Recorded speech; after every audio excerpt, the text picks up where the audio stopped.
me avisas. Ok. Bueno, pues buenas tardes a todos y a todas los que nos acompañan el día de hoy. Presencialmente, gracias por haber venido. También saludamos a quienes nos están viendo por la transmisión en vivo vía Facebook. Les voy a adelantar también que si van teniendo preguntas, comentarios, los pueden ir poniendo en los comentarios ahí mismo, y después en la parte de preguntas y respuestas, con mucho gusto nosotros los vamos a leer para el doctor Ricardo Sumalavia, que nos acompaña hoy desde Perú.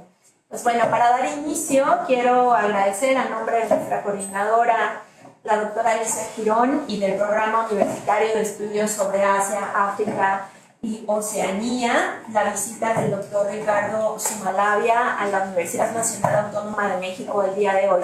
También agradecer a las amables autoridades del Instituto de Investigaciones Filológicas, quienes pues nos han apoyado para que el día de hoy podamos hacer este evento y poder hacer esta transmisión como lo habíamos planeado. También agradecer a la doctora Marifrances Rodríguez, directora de la Facultad de Filosofía y Letras, quien también nos apoyó mucho para poder conseguir primariamente un espacio en la facultad.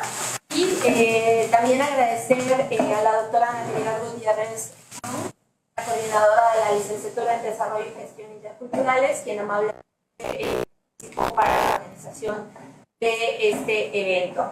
A todas y a todos los que están con nosotros, muchísimas gracias, y en especial al doctor Ricardo Sumalavia. Les voy a leer la semblanza del doctor Ricardo y después vamos a iniciar la sesión.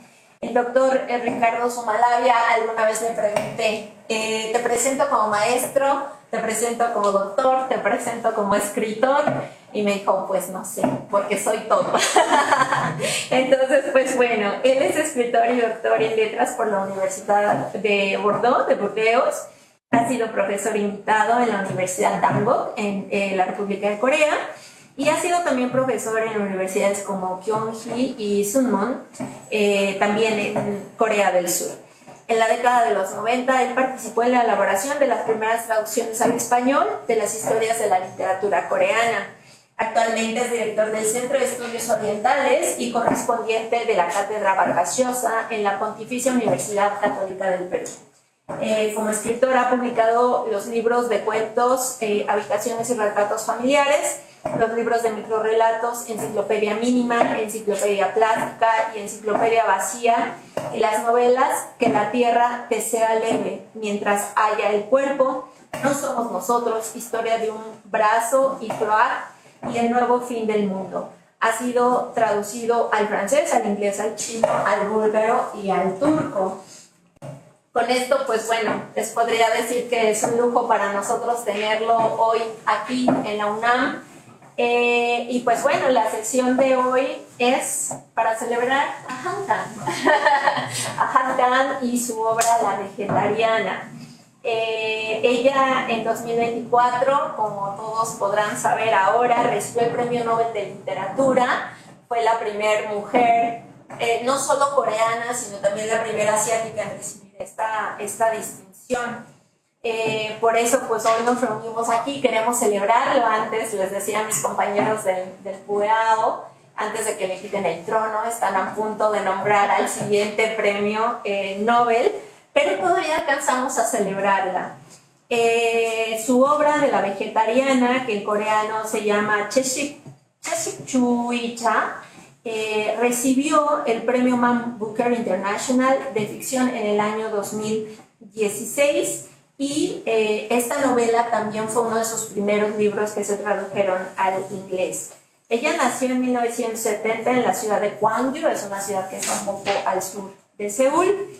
A los 11 años se mudó a vivir a Seúl con su familia. Durante su adolescencia pasó etapas difíciles y desde entonces se identificó con autores y escritores que hacían las mismas preguntas que ella sobre la existencia. Estudió letras en la Universidad Yonsei, que es una de las universidades más prestigiosas de Seúl, y cuando se graduó trabajó 3 años como periodista y Debutó como escritora con el relato El Ángel Escarlata. Enseñó creación literaria también en el Instituto de Artes de Seúl desde el 2018 y desde entonces se dedica por completo a la escritura. Han Kang en su obra revela temas muy interesantes. Hoy vamos a analizar particularmente la vegetariana, pero es muy interesante su escritura. Verla desde la parte humana, ¿no? Que es lo que hace que pues como humanidad podamos tener ciertos puntos de coincidencia con ella, pero también como persona, también como mujer y también como mujer coreana. Es autora de 8 novelas, 3 colecciones de cuentos, 4 cuentos, un libro de poesías, 2 ensayos y ha ganado 14 premios. Entonces, por ello hoy le vamos a dar al doctor Ricardo Zumalabia la bienvenida y la palabra para poder platicar con ustedes sobre este libro muy bueno, maravilloso, que se llama La Vegetariana. Adelante, Ricardo. Muy bien, muchísimas gracias por la presentación, gracias a ustedes por estar aquí, por acompañarnos. Bueno, para mí también es un honor, un prestigio estar aquí en esta universidad. Como saben, pues tiene un prestigio internacional y además poder nutrir este intercambio académico entre la Universidad Católica del Perú y la UNAM, con la profesora Nayeli López, a quien agradezco, también a la doctora Girón por propiciar este encuentro. La profesora nos visitó también hace un año en Lima, también en una sala, nuestra sala Japón, se llama así, con temas sobre Corea, interesante, la mujer coreana, y que claro, ha dejado huella su presencia, y queremos también que ella y los demás investigadores pues mantengan ese flujo académico. Bueno, vamos a seguir celebrando a Han Kang. Ya es verdad que dentro de algunas horas sabremos quién será el siguiente premio Nobel, pero definitivamente Han Kang es una autora que ha abierto ya muchas puertas, ¿no?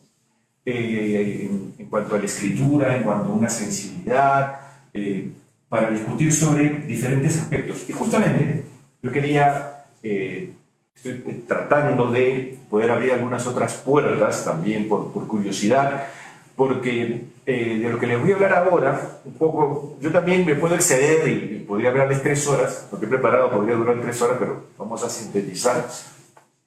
Surgió de una conversación que tuve con la traductora de Han Kang al español, esto yo lo he contado también antes. Yo le pregunté, mira, leyendo la novela, La Vegetariana, se percibe como en otras novelas coreanas el sincretismo de las creencias que se han desarrollado en toda la península coreana, en Corea del Norte, Corea del Sur, que tiene que ver sobre todo la presencia en la vida cotidiana del confucianismo, el budismo, el taoísmo, el chamanismo, el cristianismo, etcétera, etcétera, ¿no? Pero eso es lo que concentran las asiáticas principales de estas doctrinas: confucianismo, budismo, taoísmo y chamanismo. Y le dije en especial énfasis en el budismo, en la novela La Vegetariana. Y la traductora me miró, no fue una conversación por Zoom. Me dijo, no hay nada budista. Me dijo, qué raro. Y me quedé, dije, a lo mejor me he equivocado, yo tenía una lectura errada, ¿no? Y lo dejé allí, y luego releo la novela y dije, no sé, sin ser un especialista, no también quiero precisar, sin ser un especialista en esas doctrinas asiáticas, como soy un especialista en el budismo, confucianismo y chamanismo coreano, pero creo tener pues un conocimiento que me permite reconocer la presencia de estos preceptos, de estas doctrinas, y lo encontraba aquí. Y luego me dije, seguramente lo que sucede es que para el coreano, en su vida, de repente para la autora, en su vida cotidiana, está el confucianismo, el budismo, el taoísmo, el chamanismo, y aparecen las historias, aparece en la literatura, sin que se convierta la historia, la narración, la argumentación, voy a escribir esto para que detecten la influencia budista o detecten la influencia confuciana. No, ¿por qué? Porque ya está en la sociedad coreana y está en las historias que transcurren en Corea. Entonces, lo que he buscado proponer aquí es detectar algunos de esos elementos. Pueden haber muchos. Escogiendo determinados pasajes podríamos realmente encontrar aquí muchos elementos, incluso también cristianos, pero no he querido extenderme, en realidad. Y incluso el título, aquí la ponencia me he concentrado un poco más, porque era solamente al principio La Vegetariana Han Kang, literatura a través de las doctrinas asiáticas, pero lo voy a concentrar en el sueño. porque aparece en muchos otros ámbitos de la novela. Pero después me di cuenta que conversando con los lectores, cuando hablan de la vegetariana y analizan, hablan mucho, claro, toda la situación, aquí el arrancador de la novela, lo que da un giro en la vida de la protagonista, Yeon Hye, son pesadillas, ¿no es cierto? ¿Han leído todos la novela? ¿Sí? ¿Aquí? ¿Presente? Sí.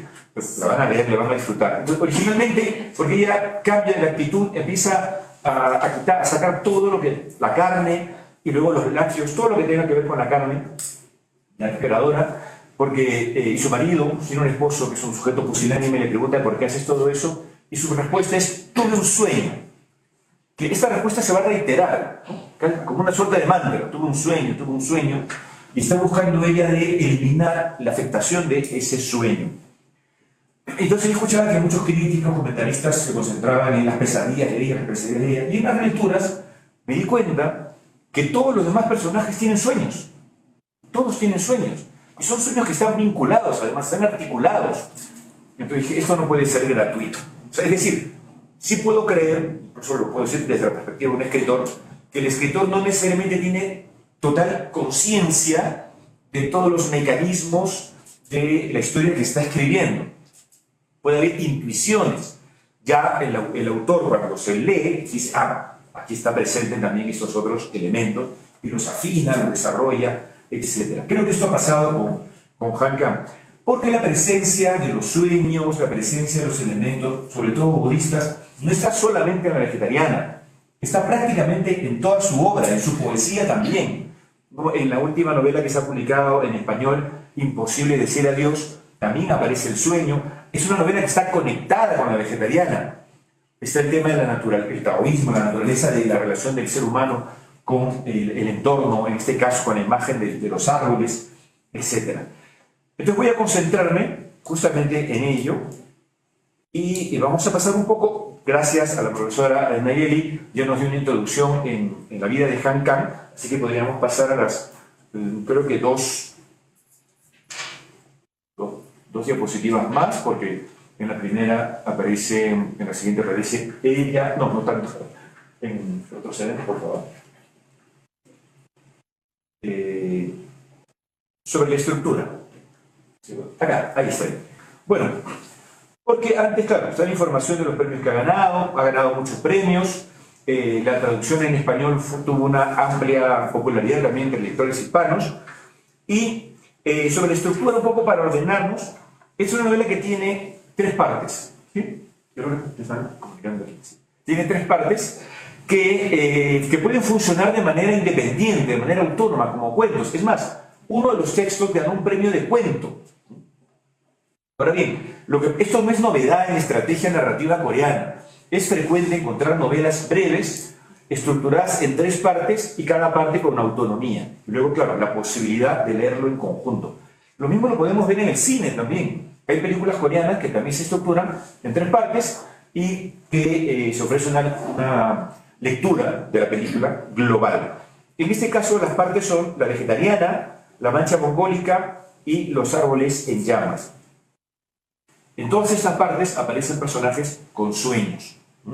Obviamente, el más comentado es el de la protagonista.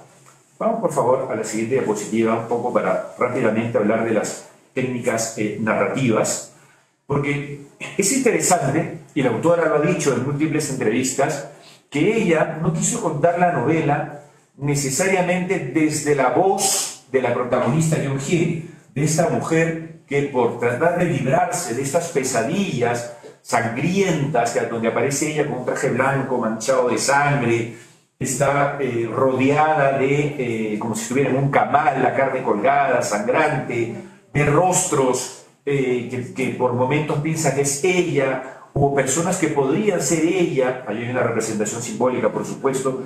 Todo esto la va atormentando cada vez más, y ella piensa que dejando de comer carne va a poder evitar ya tener esas pesadillas. Y se habla mucho de esto. Se ha hablado como un acto de la decisión de la mujer coreana que luego no es aceptada por la sociedad. Eso es cierto. Hay una lectura feminista que se ha desarrollado ampliamente a partir de esta novela y de la obra de Han Kang. Lecturas totalmente pertinentes, válidas, pero vamos a ir un poquito hacia otros lados. Por eso que Han Kang prefirió, para no escribir una novela combativa, digamos, desde la voz de la protagonista, prefirió poner otras perspectivas. La primera parte narra la historia su esposo, que es de un sujeto, como les dije hace un momento, pusilánime, que se ha casado con ella básicamente por conveniencia, para mantener cierto estatus de una pareja joven de clase media en Corea, ¿no? Que cada uno tiene su trabajo asegurado, en un apartamento, que además formaría esta novela de alguna manera, forma parte de un tipo de literatura que en Corea se llama literatura de apatu. ¿Han escuchado también la canción apatu? Que es la abreviación de apartamento, ¿no? Apartment, ¿no? Apartamento. Y hay toda una literatura, toda una serie, sobre todo cuentos, algunas novelas también, sobre todo cuentos, todos transcurren en apartamentos. Y aquí es interesante porque en la novela el espacio, el entorno es importante, ¿no? Lo vemos también para que se den cuenta de la importancia del espacio urbano, generando nuevas dinámicas de convivencia en la película Parásitos, ¿no? Las familias, las diferentes familias, cómo el espacio va a determinar allí casi como un personaje más. El espacio es un personaje más. Lo cual tiene que ver de la relación entre los seres humanos y su entorno, ¿no? Y lo material, ¿no? La espiritualidad que está también en lo material, ¿no? Porque como saben, en las creencias asiáticas, no solo coreanas, en Japón, en China también, los objetos tienen lo que llamaríamos nosotros espíritu, alma. Estamos utilizando palabras más cristianas, pero para ellos tienen vida, ¿no? Y por eso incluso, acá en un apartado, en el chamanismo coreano, se puede aplicar el chamanismo también para quitar los malos espíritus, por ejemplo, de un coche, ¿no? Han comprado un coche para que no haya malos espíritus en el coche, un rito chamánico, ¿no? Entonces hay esa relación entre objetos y obviamente, si hay esa relación particular con los objetos, con la naturaleza todavía más. Y en esta novela está muy presente. El siguiente capítulo o cuento está narrado en tercera persona, pero desde la perspectiva del cuñado. Y la tercera desde la perspectiva de la hermana de la protagonista, de Yeon-hye. Ahora, es interesante cómo se van alternando estas voces, pero sí, hay momentos en los que aparece la voz de la protagonista, de Yeon-hye, que justamente cuando ella está narrando sus pesadillas, ¿no? Y aparece en letra cursiva. Ahí sí necesitamos conocer de primera mano lo que ella está viviendo, lo que ella está experimentando, lo que la está atormentando. La experiencia que va luego del sueño se va a extender también a su vida cotidiana, la violencia, la pasividad, el deseo físico, el deseo espiritual que estará presente, y también el choque de las perspectivas. Porque, ¿qué sucede? A partir de la anécdota que les conté de esta negación de la traductora al decirme que no había nada necesariamente budista, claro, porque también en Corea actualmente hay una mentalidad también bollante, rápida, que se desarrolla del pensamiento occidental, ¿no? Lo cual quiere decir que muchas de estas creencias, de estas doctrinas del chamanismo, por ejemplo, para poner un extremo, son supersticiones, ¿no? Por lo tanto, ante un cambio de actitud, por ejemplo, como dejar de comer carne de una manera radical, ya no la ven solo como una vegetariana, sino que está afectando a su físico, a su psicología, ya lo ven desde la patología, como una enfermedad. Eliminan el criterio de repente es alguien que dice que quiere compenetrarse con la naturaleza, renacer en árbol, ya no lo ven como algo natural desde una perspectiva taoísta o budista, sino como una patología, ¿no? ¿Qué es lo que va a suceder en esta novela?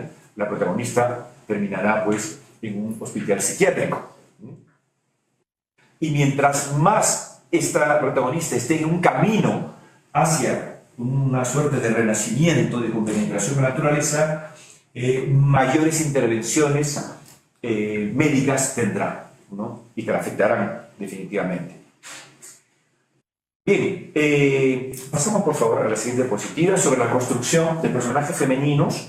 Vamos a tener personajes muy importantes también que van a marcar aquí la relación de las mujeres coreanas. La protagonista Yeon-hye es quien tiene esas pesadillas, quien desea obviamente convertirse en un árbol.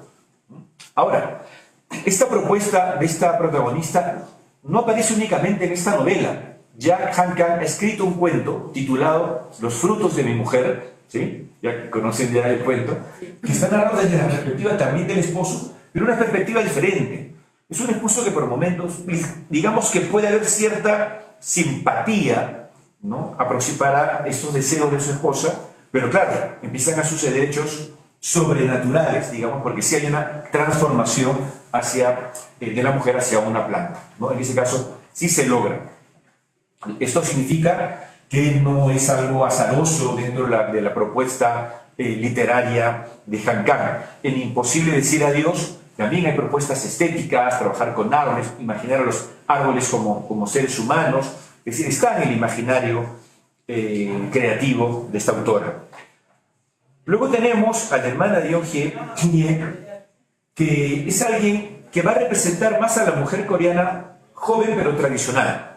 Digamos, es la mujer que pertenece al periodo llamado 386, esta generación que ha nacido en la década entre el 60, inicio de la década del 70, que prácticamente la niñez y la adolescencia se van a concentrar, y los estudios universitarios en la década del 90, ya periodo democrático, van a crecer más en la democracia, aunque todavía van a arrastrar periodos dictatoriales de las décadas precedentes, como el caso de Han Kang. Ella nace en 1970, ella nace en Gwangju, una ciudad en la que hubo una masacre en 1980, cuando ella tenía 10 años, ¿no? Ella no estaba allí en ese momento, pero por supuesto familia, amigos, gente querida que ha desaparecido, y es una herida abierta en la cultura coreana. Entonces, esa es una generación que está todavía vinculada hacia Irán al siglo XXI, pero también arrastrando los males, los dolores, las víctimas, arrastrando la sangre del siglo XX. Que de alguna manera también podríamos ver que esas pesadillas de Yeon-hye podrían representar esos cuerpos, esas carnes sangrantes, también podrían simbolizar a toda esa sangre precedente. O sea, tú no eres algo nuevo, tú estás conectado con todo lo anterior, no eres una entidad pura, estás intercomunicada con todos los seres, con todos los seres de tu presente y tu pasado. Esa sangre, ¿no?, esto es una perspectiva egoísta, esa sangre puede ser la de ella también, pero también de todo el pasado de violencia en Corea, ¿no? Y en el caso de Yeon-hye, como le digo, es la mujer, In-hye, la hermana, más bien alguien que quiere mirar hacia el futuro, no quiere ya concentrarse en el pasado, tiene una tienda de cosméticos, próspera, se ha comprado un apartamento más grande, ¿no? Y justamente celebrando la inauguración de este apartamento más grande es donde habrá un hecho muy violento en la novela, donde quieren obligar, el padre de Yeon-hye quiere obligarla a comer carne, ¿no? Lo vamos a mencionar también como ese elemento confuciano de mantener la jerarquía patriarcal. Pero la hermana por momentos trata de entender a la hermana, a Yeon-hye, quiere saber qué está pasando con ella. Y al final de la novela vamos a ver que sí, hay un momento donde logra atisbar el proyecto espiritual de su hermana. Está la madre de ambas, que es una madre confuciana, que quiere cumplir con las órdenes, con toda la mentalidad de su esposo, como tiene que ser la sociedad tradicional coreana. Obviamente la madre de la protagonista, tanto Yeon-hye como su hermana In-hye, ella ha tenido que haber crecido durante las épocas de dictadura en Corea del Sur. Siguiente, por favor, diapositiva. Ahora, pero los personajes masculinos tampoco se quedan atrás, ¿no? Ya les hablé del esposo de Yeon-hye, voy a ir un poco más rápido, que ya hablé de él, para entenderme un poco más en el cuñado, ¿no?, el esposo de In-hye. Porque él no es un coreano típico, digamos, no es alguien que ha estudiado en la universidad y que luego quiere trabajar, tener un puesto en una empresa importante, ¿no?, en esta sociedad competitiva. Él es un artista, él hace videoarte, pero tiene que tener otros trabajos para poder subsistir, y de hecho su esposa gana más que él. El departamento se ha comprado con la prosperidad de esa tienda de cosméticos, ¿no? Que también de alguna manera aquí Han Kang habla de ese desarrollo de Corea del Sur, ¿no? Todo lo que es el K-beauty, la belleza coreana, ¿no?, también como una industria cultural. Y este cuñado es interesante, él tiene una pulsión sexual hacia su cuñada, pero trata de llevar esta imagen hacia un proyecto artístico. Y él mismo va a ir descubriendo cosas nuevas para él como artista y como ser espiritual. Luego voy a ampliar un poco más en él. Ya hablé del padre Yonghye, que representa al padre confuciano, y el sobrino, que realmente tiene relativa poca participación en la novela, pero que es muy importante, porque el sobrino sí representa, diríamos ahora alguien de la generación Z en Corea, ¿no? Representa el siglo XXI, alguien muy sensible, también enfermizo, y que también de alguna manera, si bien es un niño muy sensible que le quieren construir un futuro próspero, sin dictaduras, todo debería irle bien, va a distintas clases fuera del colegio, como suele ser común en Corea, pero también hay una sensibilidad afectada, una conexión de este niño con todos los demás y con su tía, ¿no? Y curiosamente, hablando de los personajes masculinos, los esposos tienen pulsiones sexuales hacia sus cuñadas, así, está cruzado. El esposo de la protagonista también le gusta oír la voz de su cuñada, ¿no?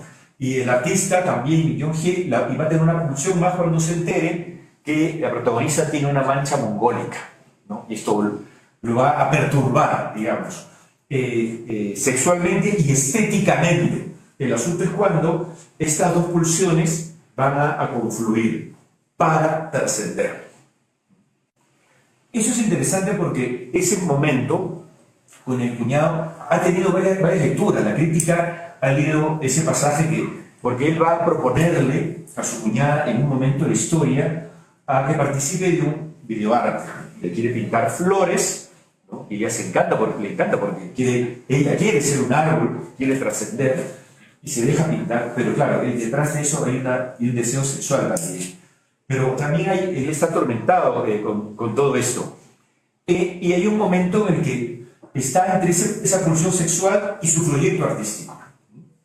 Ahora, voy a tratar, para ajustarme a los tiempos, en algunos elementos budistas. Ustedes van a encontrar acá los elementos que voy a mostrar, van a aparecer con la terminología más común, más recurrente. Es decir, en algunos casos hay algunos términos más conocidos que provienen del sánscrito, ¿no? El sunyata, para referirse al vacío, la vacuidad, pero en otros casos hay términos que son más frecuentes, que provienen del chino, y que los coreanos también utilizan, ¿no? Y como les digo, no es que yo sea un especialista en historia de las religiones, pero sí hay aspectos que son reconocibles, ¿no? Como por ejemplo,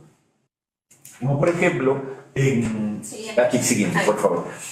Vamos a ver algunos rasgos que aparecen en la protagonista y también en otros personajes, aquí y luego lo vamos a ver en los sueños, sobre la búsqueda de la no violencia, el respeto de la vida, o el ahimsa, cuando Yonghye deja de comer carne, ¿no? Está buscando la pureza.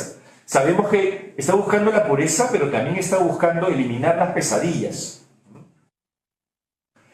Pero también resulta que de esta perspectiva budista, el sufrimiento forma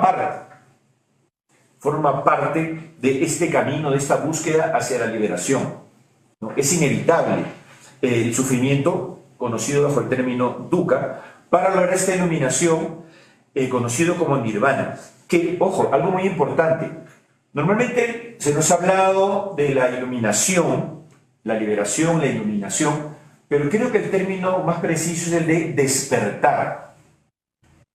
Quiero que manejemos este término porque lo vamos a vincular con los sueños. Porque justamente la idea es, desde el budismo, que nosotros estamos dormidos, vivimos en la ilusión, ¿no? Y tenemos que ver el mecanismo, ¿no? El camino para poder despertar, ¿no? Que otros llaman iluminarse, ¿no? Acceder al nirvana, o en japonés se utiliza la expresión del satori. Eso es lo que está buscando también la protagonista, pero tiene que pasar por ese camino del sufrimiento. Y está también la presencia de la impermanencia o la naturaleza cíclica, ¿no? La búsqueda de esa transformación, de ese flujo de la protagonista, de mujer hacia planta, hacia árbol también. Y hay momentos explícitos en la novela, por lo menos hay dos, en los que los personajes dicen, es más, en el mismo orden, ¿no? Como la protagonista no tratan de entenderla, dicen, pero es como que está entre lo vegetal, lo animal y el ser humano. No tiene de los tres y más. Tres veces se menciona en la novela, y en ese orden, ¿no? Eso no es gratuito, eso no es gratuito en esa búsqueda justamente de buscar esa trascendencia, buscar esa interdependencia, ¿no? Y conexión con la naturaleza. Luego, que ya les mencioné sobre la vacuidad, y teniendo cuidado, he puesto aquí vacuidad y no vacío, porque a veces también se traduce como vacío, pero no se refiere a no tener algo, ¿no? A estar vacío de algo, sino más bien hace referencia aquí el Sunyata a que uno está interconectado, interdependiente de todos los seres, ¿no? Alrededor, ¿no? En todos los tiempos. Que no hay, está libre de una independencia, ¿no? Se está libre de independencia, no, todo está, no hay una independencia inherente, todo está conectado con todo lo demás. Y otro elemento, la compasión, ¿no? Que lo vemos en la sensibilidad de Yonge ante el sufrimiento de los animales, esa lucha ante el sufrimiento de los animales, pero que lamentablemente ella también a veces cede. Ojo, está en ese camino hacia la trascendencia, pero a veces no lo va a lograr. En la primera parte de la novela, por lo menos, no logra, ¿no? Ella, en la pesadilla, que vamos a explicar también, se habla de un momento donde hay personajes, caras, que se muestran como depredadoras, que tienen sangre en los labios, ¿no?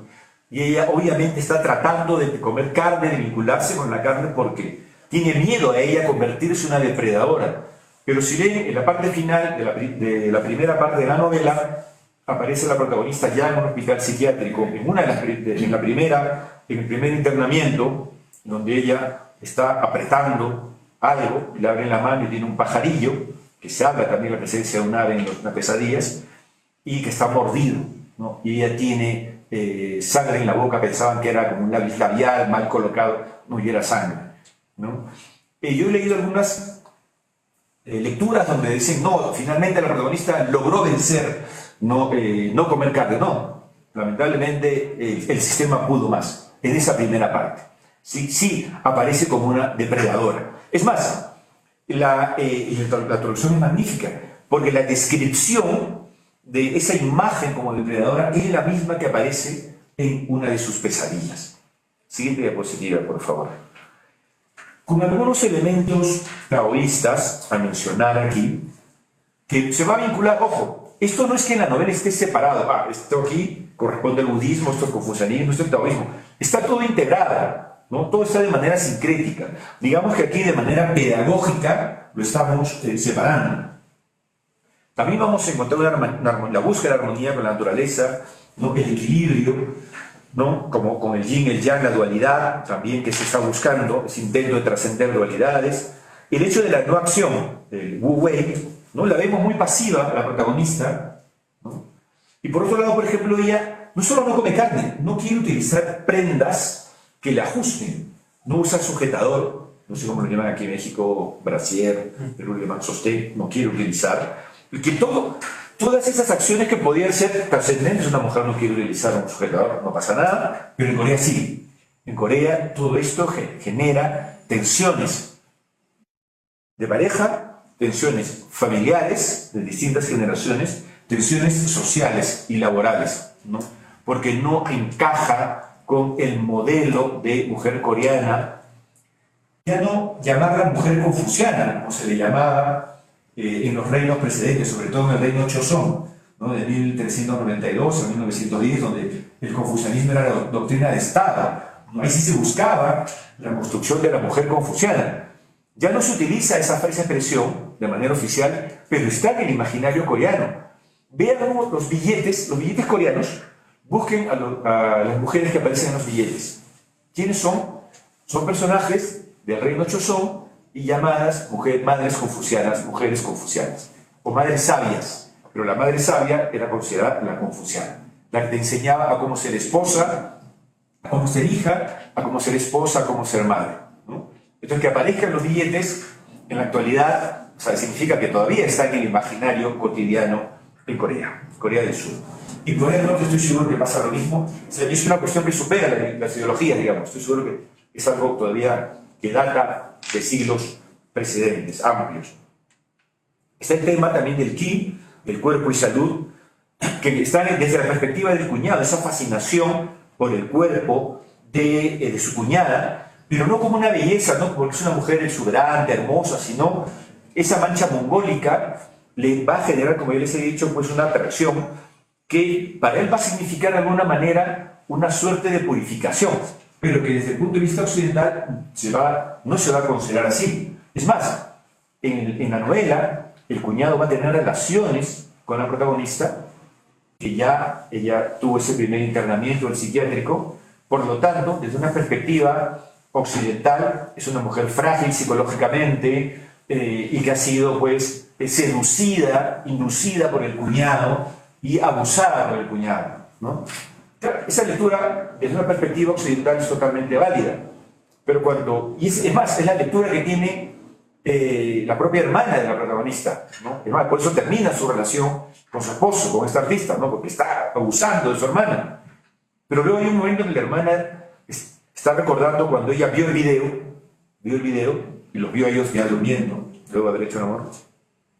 Y por momentos ella dice, en un pasaje clarísimo, parece que por momentos como que no están teniendo sexo, pero es como si no estuvieran teniendo sexo, como si hubiera algo más. Ella no logra entender qué, no está en su mente, están trascendiendo los cuerpos. Ella no lo plantea así, pero lo que busca la novela es que el lector sí perciba que hay algo más. Los personajes que están teniendo, el propio cuñado siente que está teniendo algo más allá del sexo. Hay un momento en que, hay un momento que dice que él empieza como a gemir cuando nunca antes había gemido en una relación sexual. Dice, es interesante, yo creía que solo las mujeres gemían en el acto sexual, yo nunca había gemido. Pero ahora aquí escuchaba mi propia voz como si yo fuera una bestia, ¿no? Como si fuera un animal. Pero no en un sentido negativo, de marginando lo que pueda ser un animal, sino al contrario, el equilibrio de energías de los animales y los seres humanos y la naturaleza misma. La siguiente diapositiva, por favor. Bueno, con los elementos confucianos, eso está clarísimo. Aquí trataré de ser algo rápido también, porque está la jerarquía, todo lo que ha sido la doctrina de Estado, ¿no? Ojo, el confucianismo ha estado desde reinos anteriores a Joseon. O sea, ya hay noticias que desde el reino, de los primeros reinos en Goguryeo había escuelas confucianas, en los reinos en Koryo también. Si bien Koryo tuvo como doctrina de Estado el budismo, pues había escuelas confucianas, de hecho escuelas que luego van a propiciar el golpe de Estado para derrocar al último rey de Koryo e instaurar la nueva dinastía, la dinastía Li, y la generación del reino de Joseon, ¿no es cierto? Entonces, todo esto va a estar por siglos en Corea y está hasta la actualidad, como les digo, en el cotidiano. Yonghae, por lo tanto, todo lo que ella hace en la sociedad coreana se va a interpretar como estar en contra de los preceptos confucianos, ¿no? No quiere comer carne, genera un desequilibrio en la familia. Tanto así que la madre y el padre de Yonghae le dicen al esposo, le piden disculpas. Disculpa porque mi hija no come carne. Discúlpanos, pero fíjense, no es un problema de la hija, sino es un problema que lo asume el padre y también lo asume la madre. Que ella es un problema, como ven, familiar. Porque justamente esta doctrina del confucianismo tiene que articular la familia, porque la familia es un reflejo de la articulación de la sociedad. Y esto, por supuesto, en la novela se ve en estas nuevas relaciones, en las dinámicas familiares que se van a volver disfuncionales. Porque hay que cumplir los roles, hay que mantener el equilibrio, la armonía, el orden patriarcal. Y lo vamos a ver también con los jefes del esposo de Yonghae, de la protagonista. Están en una cena, las otras esposas la ven a ella que no tiene sujetador, la ven con desdén, la empiezan a segregar, le hacen preguntas incómodas y el esposo de Yohje también se siente incómodo de su propia mujer, es decir, la están marginando, porque no está cumpliendo con estos roles confucianos. Como les digo, no es que así se los plantee en la Corea actual, pero que están presentes. Siguiente, por favor, diapositiva. Y un poco de tiempo para... Bien, te quedan 15, 20 minutos. Ya. Con los sueños y pesadillas. Las pesadillas son amplias, las de Yohje, pero en realidad no solamente están las pesadillas en la primera parte en la que no puede comer carne. Luego va a tener otros sueños que vamos a ir mencionando. Luego voy a pasar... Para el siguiente, por favor, vamos de frente a los sueños. Veamos un fragmento de las pesadillas de Yohje. Era un bosque oscuro, no había nadie. Tenía la cara y los brazos arañados por abrirme paso entre los árboles de hojas puntiagudas, narrado en primera persona. Creo que estaba en compañía de otras personas, pero parece que me perdí. Hacía frío. Crucé un arroyo congelado y descubrí un edificio iluminado que parecía un granero. Entré apartando una cortina de arpillera y los vi. Eran cientos de enormes y rojos bultos de carne que colgaban de unos maderos. De algunas de ellos caían gotas de sangre todavía fresca. Me abrí paso apartando los incontables trozos de carne, pero la puerta de salida del fondo no aparecía. La ropa blanca que llevaba puesta se me empapó por completo de sangre. Esta imagen de la sangre, de los cuerpos, ella luego lo va a trasladar a la imagen del árbol. O sea, cómo purificar estos cuerpos sangrantes hacia árboles. Y esto también, como les dije, aparece en la novela Imposible decir adiós, donde la protagonista, que también es una novela, digamos, de autoficción, podría ser la propia Han Kang en Imposible decir adiós, que también tiene una amiga, es artista, que tiene un proyecto de colocar de árboles invertidos, una imagen que va a aparecer también en la vegetariana. Pero esos árboles invertidos que van a ser sembrados van a hacer referencia a muchos muertos asesinados injustamente en la isla Jeju, acusados de comunistas. Esto fue durante las primeras dictaduras en la década del 50 y 60. En este otro fragmento del sueño, de la pesadilla, dice: no pudo ser más vívida la sensación de desgarrar con mis dientes esa carne cruda, es lo que ella no quiere que pase. Y mi cara, mis ojos, me había vuelto una desconocida, pero no había duda de que era yo. No, al revés. Era un rostro visto innumerables veces, pero no era mi cara. No puedo explicarlo. Conocida y desconocida a la vez. Fue una sensación vívida y extraña, terriblemente extraña. Es lo que ella quiere evitar. Pero fíjense, ella de alguna manera establece una correspondencia entre su propia identidad, pero que no es 100% autónoma, sino que está interrelacionada con todo lo demás. Y ella no va a escapar en esa primera parte de la novela a justamente esta tentación, tendrá una carne en la boca al final de ese primer capítulo. Porque las pesadillas que ella va a tener con graneros tan llenos de carne, sangre, que van a simbolizar después esos asesinatos, va a simbolizar también ese apego a lo violento, ¿no? Al deseo, a la rueda de existencia, lo que es el samsara en el budismo. También podemos interpretarlo como una llamada a abandonar la carne y todo lo que lo vincula con la violencia, que del budismo se llama de la ahimsa.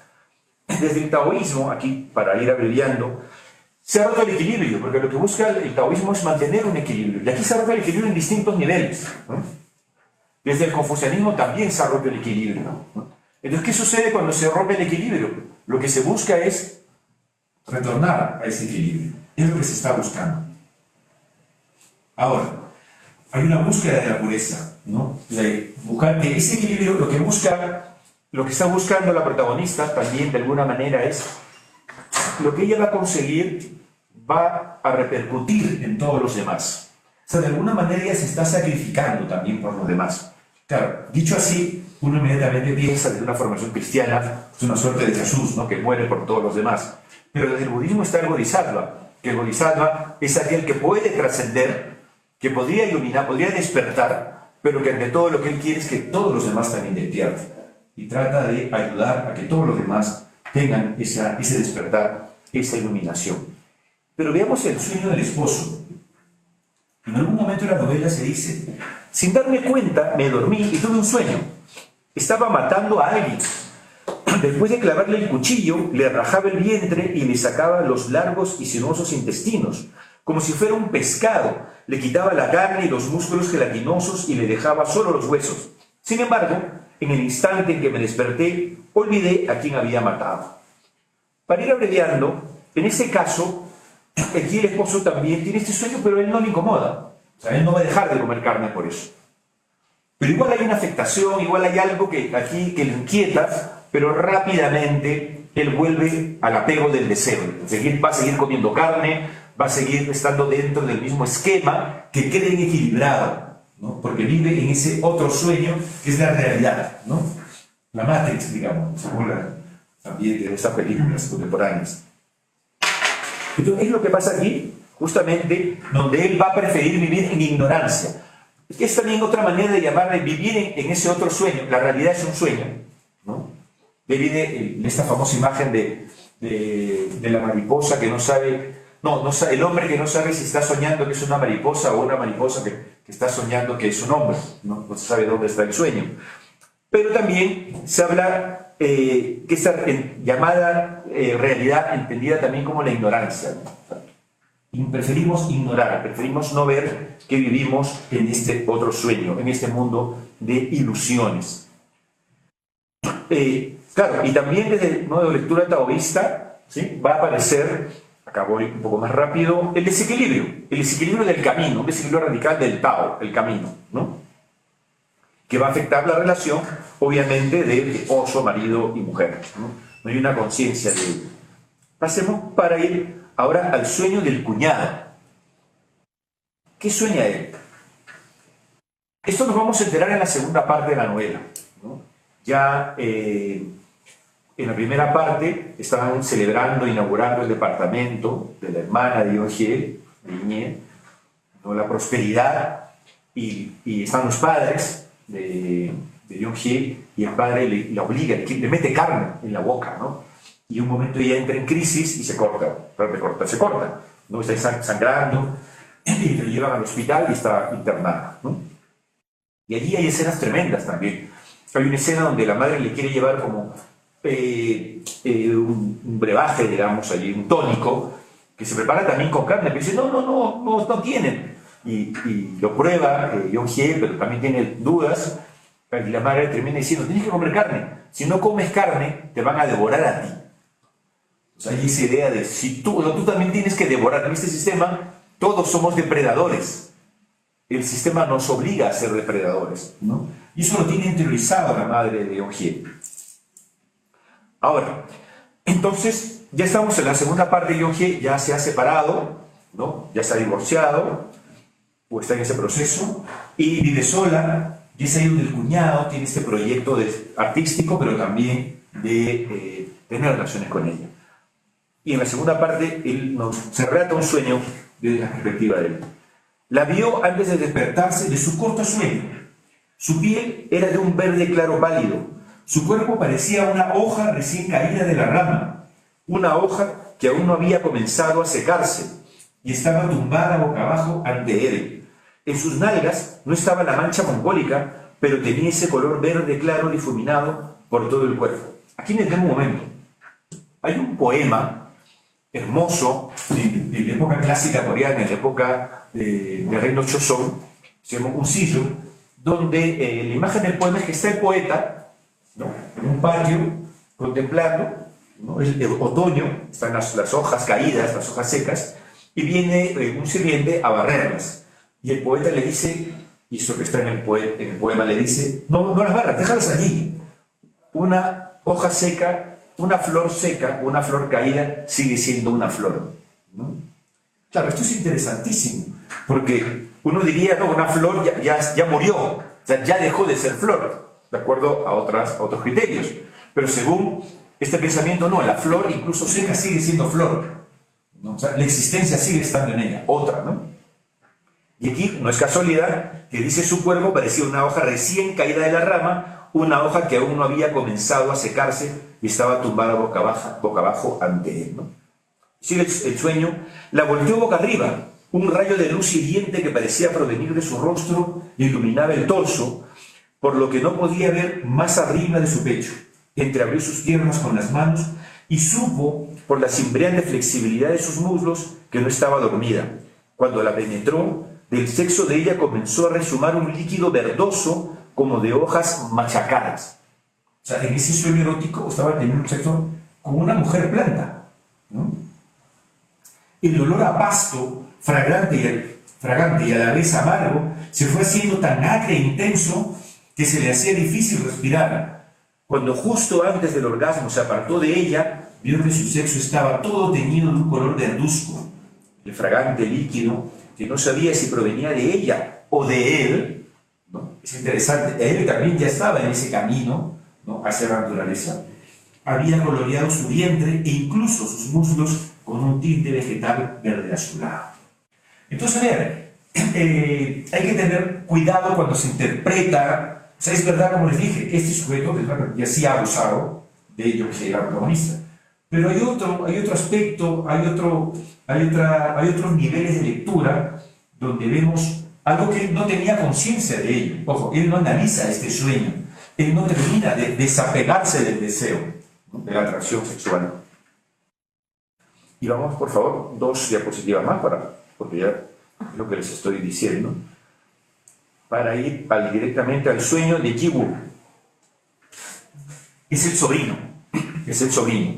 El sobrino, este pequeño que aparece muy poco en la segunda parte y luego en el tercer capítulo, hay un momento en que le va a contar a su madre que ha tenido un sueño. Tu foto se me voló con el viento, miré hacia arriba y había un pajarillo. El pajarillo me dijo, soy mamá. Entonces le salieron 2 manos. Él está contando a su mamá, ¿no?, que tenía la foto de la mamá y luego es un pájaro que le dice, soy mamá. Y le salen 2 manos además. Eso le había dicho Ji-woo hacía mucho tiempo, cuando todavía no hablaba bien, con los ojos entrecerrados y aún medio dormido. Ella se sorprendió al descubrir la vaga sonrisa que solía esbozar el niño cuando estaba a punto de llorar. ¿Pero por qué es un sueño, ¿por qué es un sueño triste? ¿Cómo era el pájaro? ¿De qué color era? Acostado en la cama, Ji-woo se restregaba los ojos con los puños. Era blanco. Sí, y era muy bonito, respondió el niño con un sollozo entrecortado y enterrando la cara en su pecho. Como ocurría cuando el niño se esforzaba por hacerla reír, ese llanto la dejó perpleja, y sin saber qué hacer, el niño no necesitaba ayuda ni que le prestara atención, simplemente lloraba sin hacer ruido porque se sentía triste. Ah, entonces era un pajarillo mamá, le dijo ella, como consolándolo. Ji-woo sintió con la cabeza todavía hundida en su seno. Le levantó la cara, cogiéndola con las 2 manos. Mira, mami está aquí. No me he convertido en un pajarito blanco, ¿ves? Una sonrisa asomó vagamente en la carita del niño, mojada como un cachorro. ¿Lo ves? Fue solo un sueño. O sea, fíjense, el niño es como, desde su ingenuidad, tiene también conciencia de lo que está pasando en el sueño, pero es como que intuitivamente él sabe que algo está pasando, pero no quiere preocupar a la madre. Ahora, ¿por qué la madre nos cuenta, desde la perspectiva de la madre, este niño de Ji-woo se nos cuenta esta historia? Porque ella se está acordando de su hermana. Establece una conexión entre Ji-woo y su hermana, que no es explícita en la novela, es algo que tenemos nosotros al momento de leer, de establecer esas relaciones, esas conexiones. Y hay un dato interesante. Cuando la madre del niño encuentra a su esposo, que ha tenido relaciones con su hermana, ambos estaban dormidos y lo descubre y empieza todo un escándalo, ¿qué hace la hermana? Llama por teléfono a un hospital psiquiátrico, llama a enfermeros para que los internen, porque para esta mujer los 2 estaban enfermos, ¿no? Aquí la situación se había llevado hacia lo patológico. Bueno, acá puede haber una lectura lacaniana, de Foucault, hay muchas teorías aquí que pueden explicarlo perfectamente, si ya está llegando al final. Y entonces, cuando llegan los enfermeros, el cuñado hay un momento en que, desde la perspectiva de la hermana, es como que se quiere, dice, ¿me quedo mirando cómo pasa todo esto o salto, me suicido, me quito la vida? Pero cuando parece que quiere correr y lo sujeta, uno de los enfermeros le sujeta la pierna, se cuenta como que da la impresión de que no quisiera suicidarse, Da la impresión de que lo que quiere es volar, lo que quisiera es ser un pájaro. Y en otro momento de la novela también se recuerda esto, como que se quiere lanzar para volar. Entonces, no es alguien que se va a suicidar, es alguien que quiere volar. Así como él quiere volar, la protagonista quiere ser una planta, quiere ser un árbol. Y vamos avanzando, por favor, 2 diapositivas. Nos vamos al sueño de Inie. Ahora el sueño de la hermana. Se acurrucó de lado en el sofá tratando de dormir. Tenía que dormir, aunque solo fuera 1 hora antes de que se despertara Yu, su hijo, ¿no?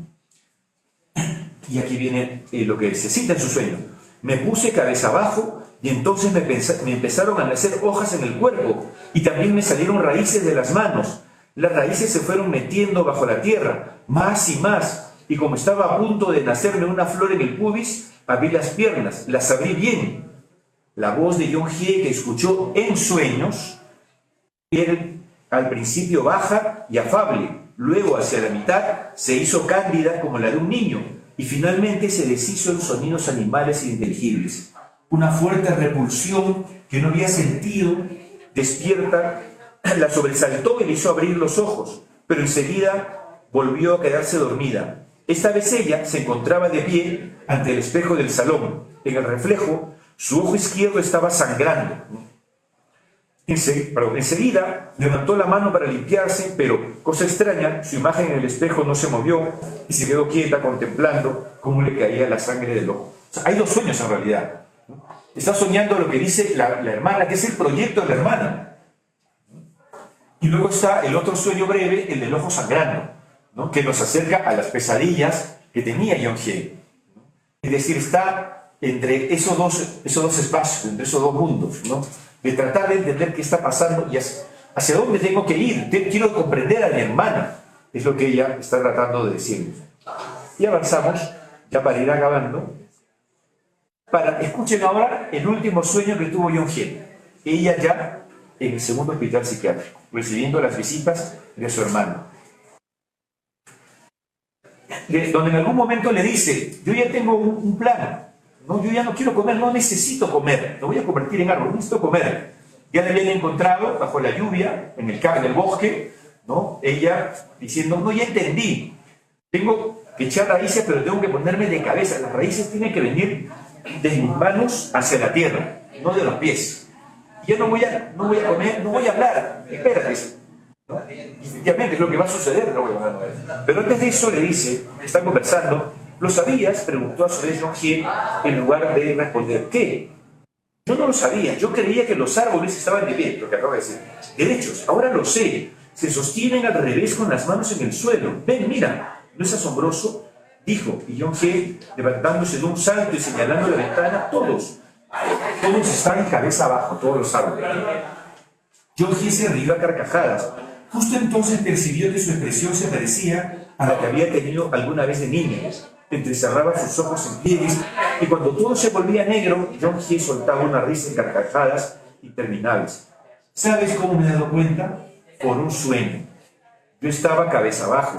Me crecían las hojas en el cuerpo y las manos me brotaban. Y de las manos me brotaban las raíces. Estas se metían bajo la tierra, más y más. Sentí que me iba a salir una flor en el pubis, así que abrí las piernas, las abrí mucho.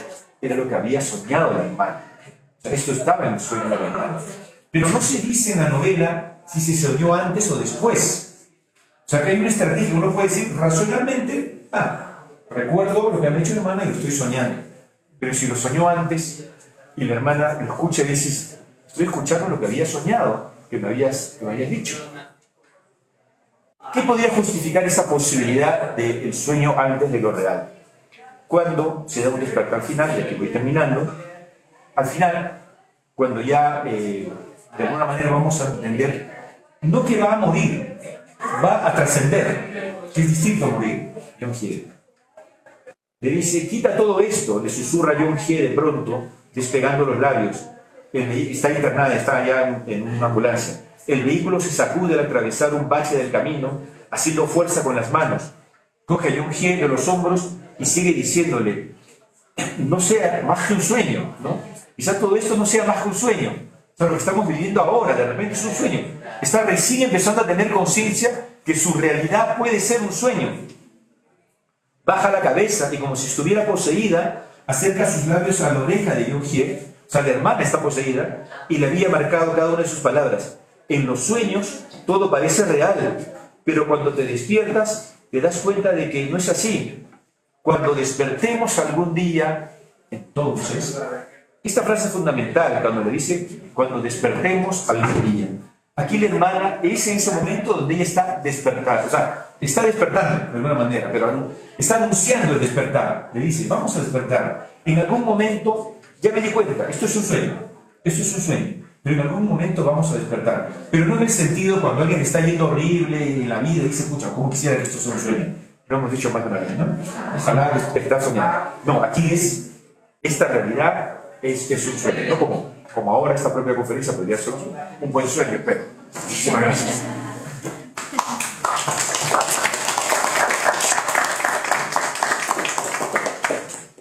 Bueno, muchísimas gracias por tu amable presentación, muy interesante. Evidentemente, pues la visión que puede tener un escritor sobre una novela es muchísimo más amplia, ¿no? Hay como esta sensibilidad de poder entender. Pues bueno, Ricardo también aparte pues, conoce de Corea, ¿no? Y puede hacer una interpretación pues muy interesante, como nos lo acaba de presentar. A mí me gustaría también como para dar paso, no sé, quienes nos estén viendo en la transmisión en vivo, si les interesa preguntarle algo al doctor Ricardo, pueden poner las preguntas ahí en el chat.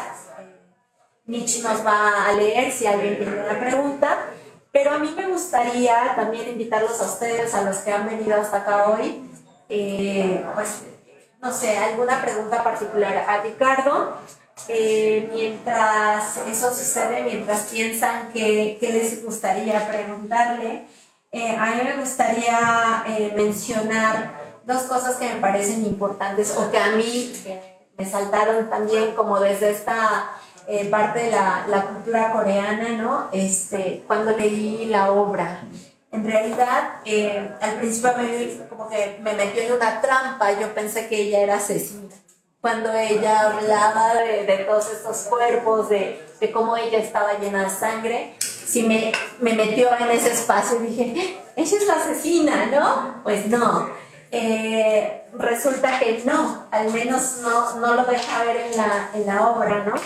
Pero sí me parece muy interesante cómo cuestiona pues esa violencia, ¿no? Esa violencia, cómo la representa a través de la sangre todo el tiempo, cómo cuestiona esa naturaleza humana, ¿no? Pero también esa naturaleza humana, como bien decías tú, Ricardo, muy del periodo contemporáneo, ¿no? A dónde nos ha llevado este sistema pues depredador, ¿no? De alguna manera, cómo simboliza ese sistema de depredación en todos los sentidos y en muchos aspectos, no solamente de los humanos hacia la naturaleza, hacia los animales, sino hacia nosotros mismos, ¿no? Con ese renglón que decías de la mamá, pues si tú no comes, te van a comer. Y creo que es mucho esta conciencia creada desde este sistema capitalista, ¿no? Donde tú tienes que dar el primer golpe, ¿no? Si no quieres que tú seas el que golpean. Pero de alguna manera, y a lo largo de lo que has estado presentando, Ricardo, a mí me salta una pregunta interesante, me parece, sobre todo desde el planteamiento budista que haces. Es decir, cuando nosotros decimos ella quiere o ella busca lograr el despertar en los demás a partir de la no violencia, ¿no? Entonces, yo te preguntaría, ¿tú crees que el tener dentro de la concepción budista del no deseo, porque el deseo nos lleva al sufrimiento, el aspirar a no ser violentos, no queda dentro del mismo espectro del deseo que se supone estamos buscando eliminar dentro de este concepto budista? ¿Cómo piensas? Sí, bueno, esto es el karma, justamente ese es el karma. Entonces, tenemos que salir de esa vida de sufrimiento, justamente de eso se trata. y de alguna manera el sufrimiento también es parte de, ¿no? No es algo que se pueda negar, sino la idea es justamente cómo la vas a asimilar para poder dejarlo. Y por supuesto hay distintos, desde la perspectiva budista hay distintos caminos, distintas prácticas para lograrlo. En el caso digamos, de la perspectiva literaria, no es una propuesta racional. No es que ella diga, desde el budismo voy a... Pero fíjate, en la novela hay varios pasajes en los que, por ejemplo, su cuñado le dice, la voy a invitar a comer, pero ¿a dónde la llevo? La voy a llevar a un restaurante budista. ¿No? Le lleva a un restaurante budista, ¿no? Y alguien le dice, no, pero tú te comportas como si fueras un monje. Pero los monjes tienen toda una práctica para llegar a ello. Tú lo estás haciendo de una manera intuitiva y eso no es así. Pero en realidad sí es así, también. O sea, nos olvidamos que, es decir, cualquiera de nosotros podría ser un monje o una monja budista sin estar afiliados, los estudios, algo que puede ser muy natural. De hecho, hay una famosa historia, pero que es japonesa, en un templo budista, el maestro mayor ya es anciano, va a morir y tiene que nombrar a quien va allí a representar al nuevo maestro, y había un alumno aplicado que había seguido todas las enseñanzas del maestro y había aprendido, había estudiado muchísimo, era naturalmente el llamado a ser el maestro, y finalmente el maestro dice, bueno, quien va a reemplazarme es el cocinero, porque el cocinero, ¿qué hacía el cocinero? Cocinar, pero en esa práctica cotidiana de todos los días, en esa práctica se fue desapegando de todo el material, solo cocinaba, y se quedó como en blanco, digamos, logró despertar. Y él es quien merece ser el maestro, digamos. Entonces, sí hay dos caminos, ¿no? Pero claro, lo pensamos desde esta formación occidental, que todo tiene que estar reglamentado, estudiado, tu diploma, tu título, competitivo. Finalmente nos llevan hacia la competencia, que es donde la sociedad coreana y la juventud actual sufre de esas características, de esas exigencias competitivas, ¿no? Y claro, lo que va generando son personajes en la marginalidad, como lo es Jung, como es el protagonista. Pero de alguna manera todos son marginales allí. O sea, todos quieren salirse, todos están allí porque están obligados, porque se han dejado llevar por el sistema, ¿no? Sí, porque también de alguna manera digamos que en la escena del sueño máximo, ¿no?, de la novela, cuando ellos están juntos, y también luego la hermana, ¿no?, cuando ve el video dice, es que no sé si fue a propósito, o sea, no fue si fue intencional o no, pero también creo que la autora nos deja ver ese cuestionamiento que hace a esas relaciones o a esos casamientos que hay de manera arreglada, obligada, ¿no? O sea, que tanto lo espontáneo en ese momento refleja que una relación así, espontánea, te va a dejar llevar o te va a llevar a un punto mucho más alto de lo que es un matrimonio arreglado, que no funciona, que es disfuncional, ¿no? Y que genera tantas problemáticas sociales, ¿no? Y otra vez es este esquema de la sociedad estricta, la sociedad rígida, la sociedad pues estructurada, ¿no? Como muy a propósito. Pues yo quisiera que los estudiantes que están siempre, los y las estudiantes que están siempre queriendo pues tener este tipo de espacios, ¿no?, donde podamos ver otros temas que no son tan cotidianos, ¿no?, en nuestras clases. Me gustaría que participaran, que hicieran algunas preguntas, que aprovechen que está aquí Ricardo, algún comentario sobre sus impresiones sobre la novela. Sí. Adelante, por favor. Sí. Bueno, pues justo con el comentario que hacía sobre cómo es que todos o el sistema depredador y cómo hay esta dualidad de los respectivos esposos que se fijan en sus cuñadas. También me surge o recordé más bien cómo es que el esposo de Jung-hye está cumpliendo, digamos, dentro de su rol dentro del sistema, pero a la vez él mismo se siente inconforme, tanto así que señala que siente envidia del cuñado, porque porque su hermana es la que, bueno, más bien su esposa es la que lo mantiene, porque puede hacer arte, porque es un despreocupado. Y como que es el mismo sistema, ¿no? Lo decía, no es solo hombre contra naturaleza, es hombre contra mujer, hombre contra hombre, es la misma lógica depredatoria que crea e incentiva esa competencia. Aquí en Occidente tal vez pues está medio, se expresa de otro modo, pero justo en sociedades confucianas vemos como esta jerarquía como se exacerba, ¿no? Se lleva a veces hasta sus límites. Tal vez no violentos como explícitos como aquí, por ejemplo en México, pero sí psicológicos y sí de mucha opresión sistémica. Eso fue algo que me surgió hoy. Sí, y no tienes toda la razón. Efectivamente, en todos hay una idea de...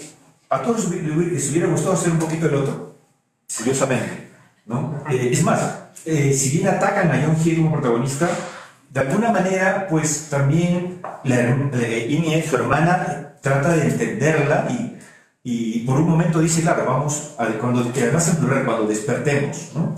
Vamos a estar, algo pasa entonces, además, ¿no?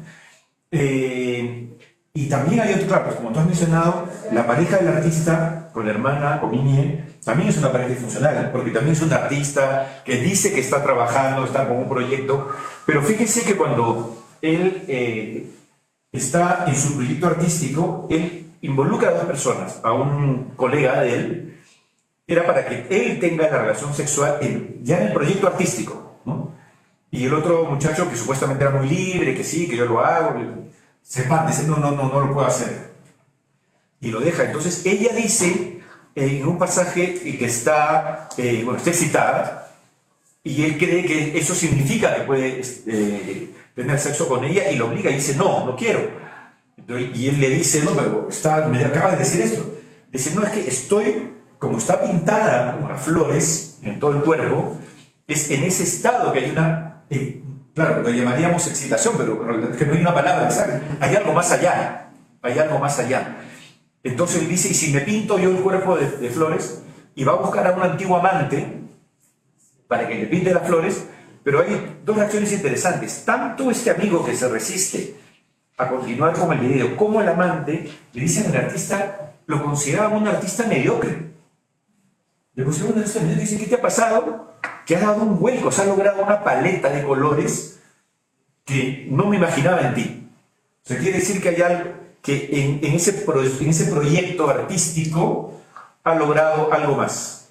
Ha logrado algo más. Es que también en los proyectos artísticos, de alguna manera, también hay un despertar, digamos, ¿no? O sea, los poetas creo que son los que mejor pueden ejemplificar esto, ¿no?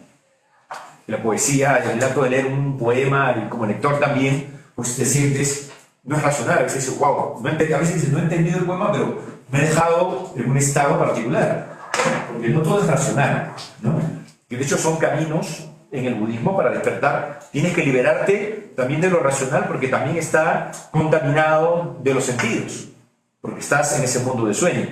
Entonces es bastante interesante todo esto, cómo se muestra en la novela, y para esta pareja en particular, cómo va a demostrar cómo ellos, digamos, por instantes, ¿no? Logran cada uno ese despertar, ¿no?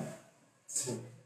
Otra cosa es justo respecto a la portada y a cómo yo no la había entendido. O sea, uno pues ve el libro y pues dice el tronco del árbol, las ramas del árbol, pero después lo comentábamos, la interpretación de los sueños, si uno vuelca, pues de repente las ramas se convierten en las raíces. Ajá. Y entonces cobra sentido los sueños de Young Hye. Y yo no me había percatado, no recordaba esa, como digamos, no linealidad que plantea Han Kang sobre quién soñó primero lo de las raíces, si fue la hermana o si fue Young Hye, y me lo hiciste recordar. Y juega mucho con la ambigüedad. Imposible decir adiós. ¿Alguien ha leído la novela? Imposible decir adiós. Lean esa novela, se les va a volar ahí. Es decir, para mí yo que estoy acostumbrado a leer a Han Kang, y esa novela dije, es una diosa, o sea, merece el Nobel, que se lo den 3 veces más. Porque da unos giros y juega mucho con la ambigüedad. Para dejarnos en esto, está en un plano de la realidad, hay una lectura, o en otro plano, que cuesta llamarlo sobrenatural, no diría plano sobrenatural, plano fantástico. No, es otro plano. Punto. ¿Alguien que quiera hacer una pregunta, un comentario? ¿No? Ahí atrás. Bonito. No tan profunda, pero ¿usted en qué medida considera que la literatura nos puede acercar a la sociedad coreana? ¿Sí o no? Mira, todo depende del camino que tú quieras seguir para acercarte a la sociedad coreana. Es decir, como Corea Corea del Sur voy a hablar, ¿sí? Porque es donde más conocemos su literatura. En el caso de Corea del Sur, bueno, y antes también de la división de las Coreas, ha pasado de todo.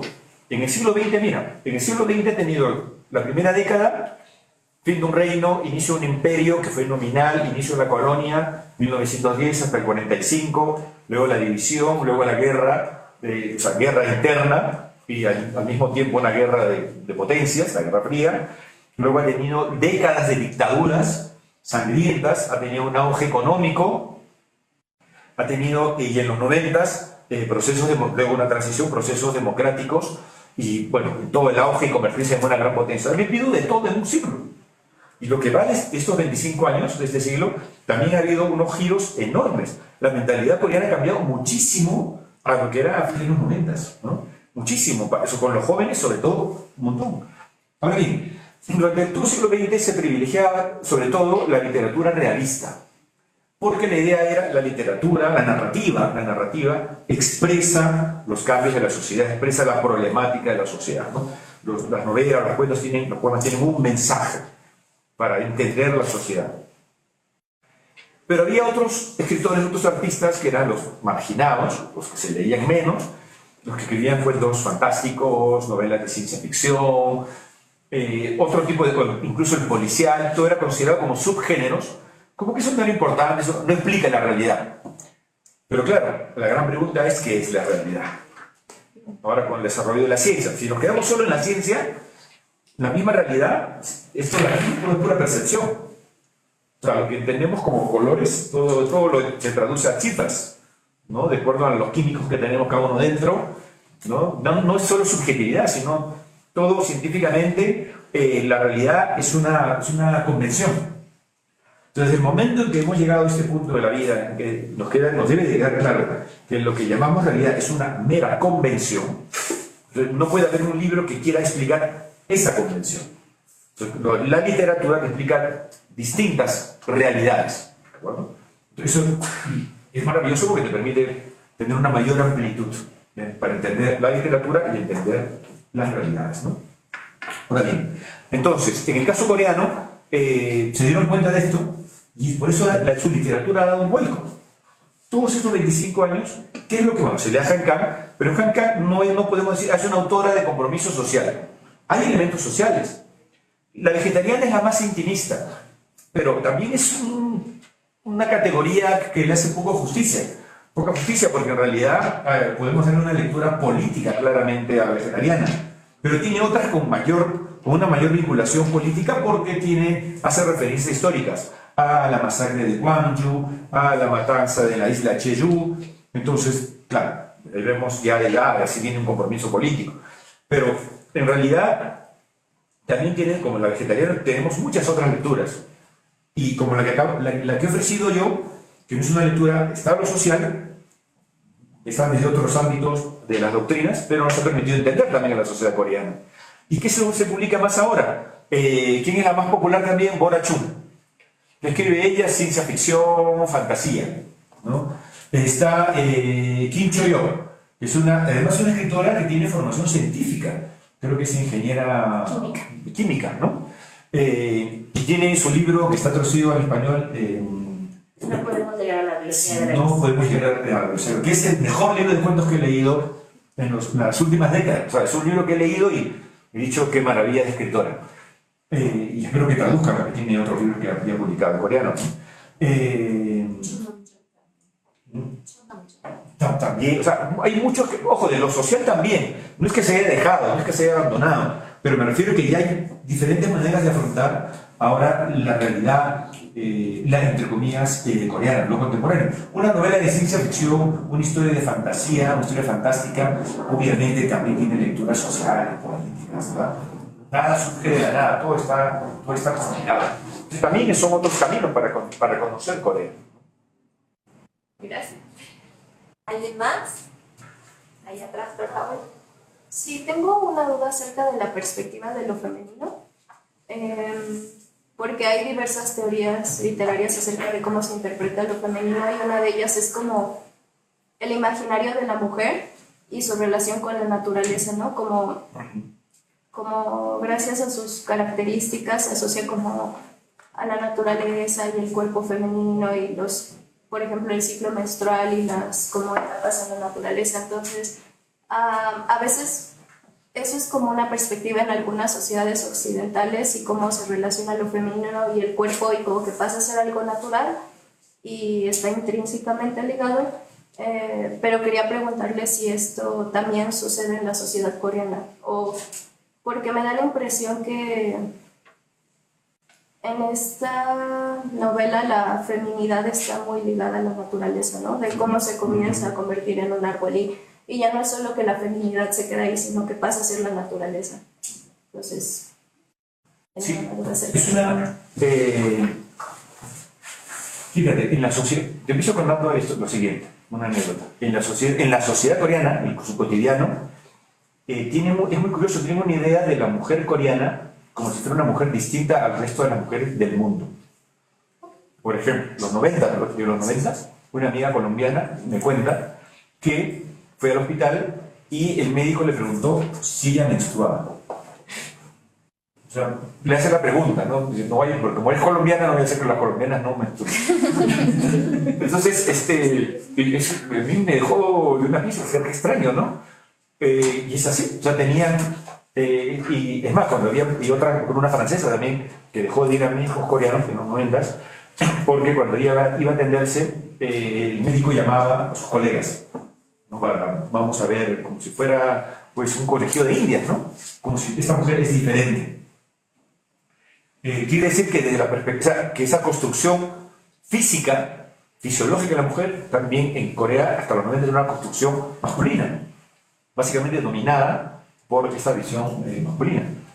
Pues no niego, obviamente había lo femenino, pero ahí viene el peso del confucianismo, ¿no? Tan grande que era esta mirada científica masculina coreana que determinaba todo lo que le podía pasar a la mujer coreana. Y ya luego, obviamente, esto te hablo de los 90, pero que el mundo allí también ha dado, como te digo, un vuelco, ¿no?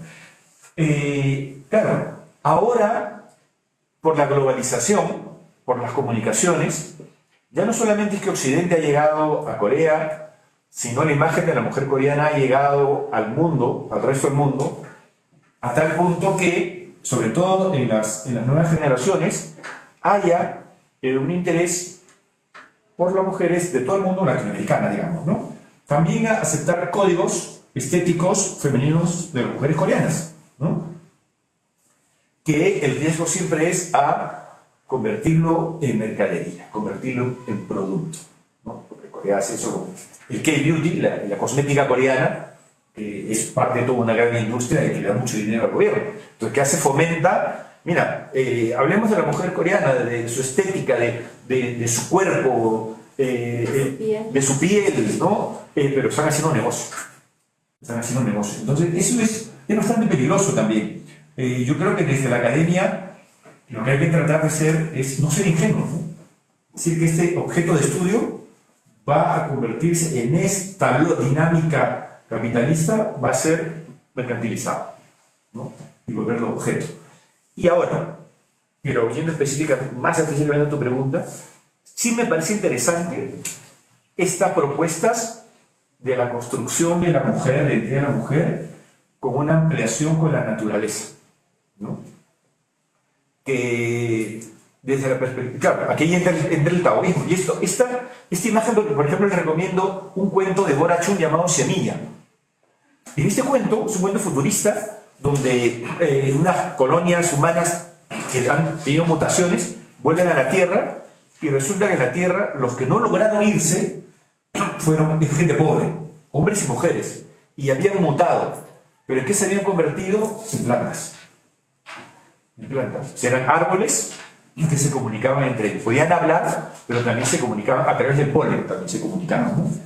Es un cuento maravilloso, un cuento estupendo cómo está este proyecto de Han Kang no es solo personal, que lo tenga otra escritora y hay otras autoras también, mujeres, entonces hay una propuesta de la construcción de identidad del cuerpo de la mujer y la naturaleza mucho mayor. Ahí para investigar, yo no me he metido demasiado en ese campo, tampoco voy a inventar una teoría al respecto, no te quiero engañar, pero yo creo que sí son vías, o sea, intuyo, veo, y ahora trato de racionalizarlo un poco, pero sí hay propuestas, o sea, yo creo que sí amerita investigaciones más en ese tema, ¿no? Desde la literatura. En el cine me imagino que también, creo que en el cine también se podría trabajar bastante en el tema del cine, el tema del cuerpo de la mujer, ¿no? Sí. Gracias, Ricardo. Pues bueno, por ahí también, mira, ya, Mitch, que es una Ah, la bueno, tecnología. sí, mira, la tecnología. Sí. Dice, ¿cómo articula Han Kang la tensión entre la modernización superficial de Corea del Sur y la persistencia subterránea y de estas estructuras confucianas en el ámbito doméstico?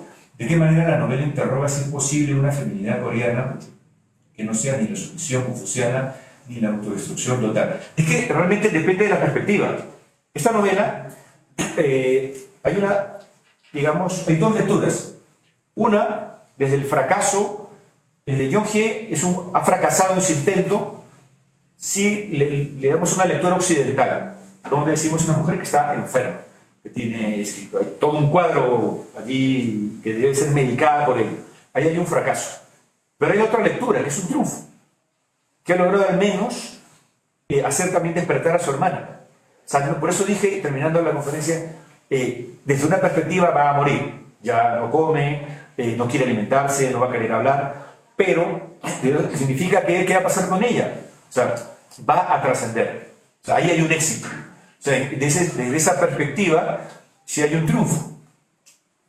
Pero la novela no propone vías, caminos a la mujer coreana para lograr una construcción de un nuevo rol en la sociedad tiene que hacer esto. No es que tenga que hacer lo de la vegetariana, no, porque son actos de resistencia. Estoy seguro que Han Kang no propone mujeres, dejen de comer carne.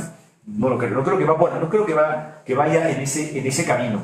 Pero sí el planteamiento de la situación ya va generando disrupciones, ¿no? Y yo creo que ahí ya hay algo muy interesante. Claro, pero siempre, en la primera parte de la pregunta, siempre va a estar ese riesgo de esa modernización superficial.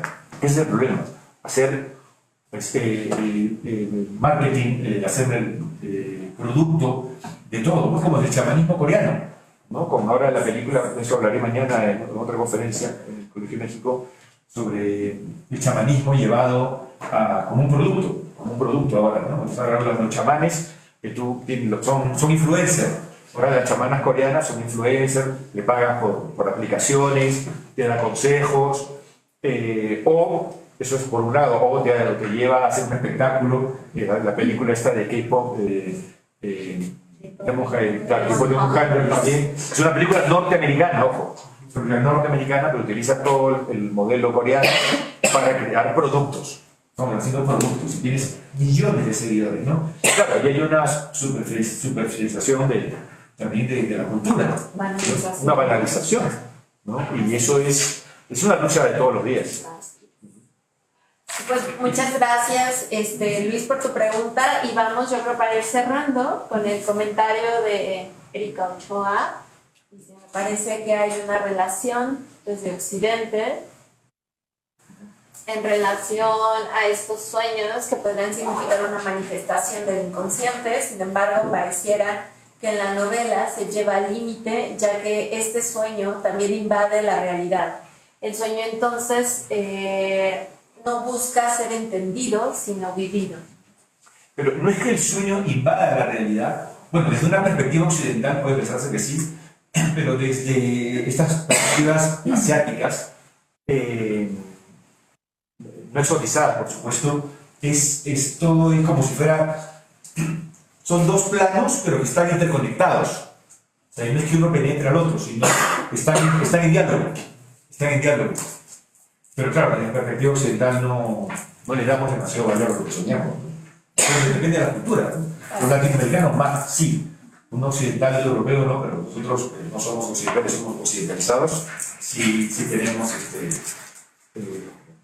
otra mirada, digamos, quizá un poco más cercana a la coreana, pero más de lo que pensamos. Y gracias. Bueno, pues muchísimas gracias a todas, a todos. Ricardo, muchísimas gracias por estar acá en la UNAM, por estar en el PUEA. Gracias a todos por acompañarnos durante esta hora y media acá en el Instituto de Investigaciones Biológicas. Y pues nada, agradecer a quienes nos estuvieron viendo en la transmisión, agradecer a todos los que pusieron su like, su me gusta o le dieron compartir a la publicación de este evento de la vegetariana. Gracias una vez más al apoyo de todo el programa universitario de estudios sobre Asia, África, Oceanía, a Yus con el gran cartel, a Mitch por estar siempre transmitiendo, a Gaby por estar atenta a las redes, a nuestra secretaria académica y también a nuestra directora general, la doctora Alicia Girón. Y a nombre de ellos les damos también a ustedes las gracias por haber venido el día de hoy. Muchísimas gracias y bonita tarde. Hasta luego.